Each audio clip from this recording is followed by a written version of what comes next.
आज हम स्टार्ट करेंगे पिनाकोल रीअरेंजमेंट है। तो फर्स्ट देखो, ये जो 1,2 डायोल सब्सटेंस है, ये ही है पिनाकोल। इसके साथ अगर हम कोई एसिड दे देते हैं तो ये रीअरेंजमेंट हो जाता है, और रीअरेंजमेंट होने के बाद कीटोन में कन्वर्ट हो जाता है। कीटोन मतलब पिनाकोलोन में हो जाता है। तो यही है एक रिएक्शन का जो स्टेटमेंट है, आप चाहे तो नोट भी कर सकते हो। क्या लिखा है यहाँ पर, acid catalysed dehydration of 1,2 diol pinacol, यही है pinacol, undergoes a rearrangement to form corresponding ketone pinacolone. This rearrangement is known as pinacolone rearrangement. Okay, अब हम देखेंगे कि इसका मैकेनिज्म क्या है, ये अब देखेंगे। ओके, अब चाहे तो नोट भी कर सकते हैं। अब हम देखेंगे मैकेनिज्म पार्ट। ये जो 1,2 डायोल है सब्सटेंस, इसके साथ हम एसिड दे देते हैं फर्स्ट H2SO4 सोर्स से। तो यहाँ पर जो अल्कोहलिक जो ग्रुप है OH ग्रुप, ये क्या करेंगे, फास्ट प्रोटॉन टेकअप करेंगे। प्रोटॉन टेकअप करने का बाद क्या होगा, अब देख लो।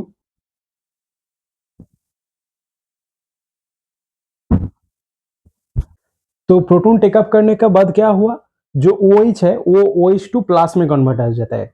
फिर एक वाटर मॉलिक्यूल रिमूव हो जाता है। तो फिर वाटर मॉलिक्यूल रिमूव होने का बाद एक 3 डिग्री कार्बोकेटन फॉर्मेशन हो जाता है। ओके, टर्शियरी कार्बोकेटन फॉर्मेशन हो जाता है।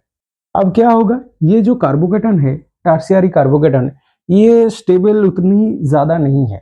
तो फिर क्या होगा, यहाँ पर जो ऑक्सीजन का जो लोन पेयर है, ये लोन पेयर इस बॉन्ड में आ जाएगा।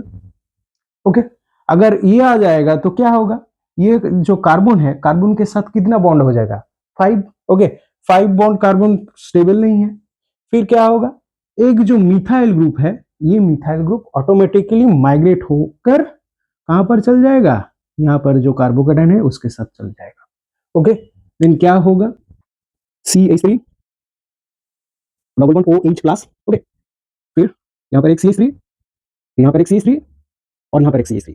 ओके, और जो H2SO4 का जो H प्लस है और एक HSO4 माइनस था, वो क्या करेगा, वहां पर वो आने का बाद ये जो प्रोटॉन है वो एक्सेप्ट करके यहाँ पर जो ऑक्सीजन के पास जो पॉजिटिव चार्ज है उसको न्यूट्रल कर देगा। क्या है, वो जो HSO4 माइनस चार्ज था वो ये प्रोटॉन एक्सेप्ट कर देगा, लेकर यहाँ पर पिनाकोलन फुल्ली कन्वर्ट हो जाएगा। देखो,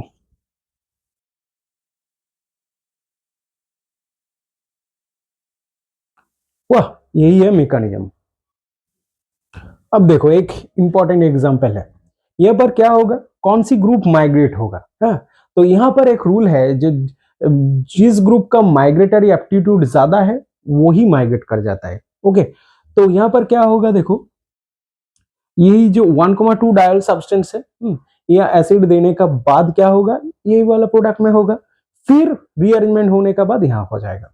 यही क्वेश्चन है, कौन सी ग्रुप माइग्रेट कर जाएगा इथाइल और मिथाइल में से। देखो क्या होगा, जिसका माइग्रेटरी एप्टीट्यूड जो ज्यादा है वही माइग्रेट कर जाता है। तो माइग्रेटरी एप्टीट्यूड किसमें ऊपर डिपेंड करता है, तो वहां जो होता है, यहाँ पर जो माइग्रेटरी एप्टीट्यूड जिसका इलेक्ट्रॉन रिलीजिंग टेंडेंसी ज्यादा है वही माइग्रेट कर जाता है। तो मिथाइल और इथाइल में से प्लासा इफेक्ट किसका ज्यादा है, इथाइल ग्रुप का। तो यहाँ पर इथाइल ग्रुप माइग्रेट कर जाएगा। ओके, तो क्या बोल रहा हूं मैं, मिथाइल और इथाइल में से कौन सी ग्रुप माइग्रेट कर जाता है, जिसका माइग्रेटरी एप्टीट्यूड ज्यादा है। और वो माइग्रेटरी एप्टीट्यूड किसके ऊपर डिपेंड करता है, जिसका प्लासा इफेक्ट ज्यादा है और जिसका इलेक्ट्रॉन रिलीजिंग टेंडेंसी ज्यादा है, वही ग्रुप माइग्रेट कर जाएगा। तो क्या हो रहा है, यहाँ पर जो मिथाइल ग्रुप है और इथाइल ग्रुप है, यहाँ पर इथाइल ग्रुप का प्लासा इफेक्ट ज्यादा है तो वो माइग्रेट कर जाएगा। तो क्या होगा, यहाँ पर इथाइल आ जाएगा और यहाँ पर मिथाइल आ जाएगा, यही हो जाएगा पिनाकोलोन। ओके, देखो ये एक इंपॉर्टेंट एग्जांपल है। फर्स्ट आप हमको बताओ कि यहाँ पर जो कार्बोकेटन है वो कहां पर होगा, बता सकते हो।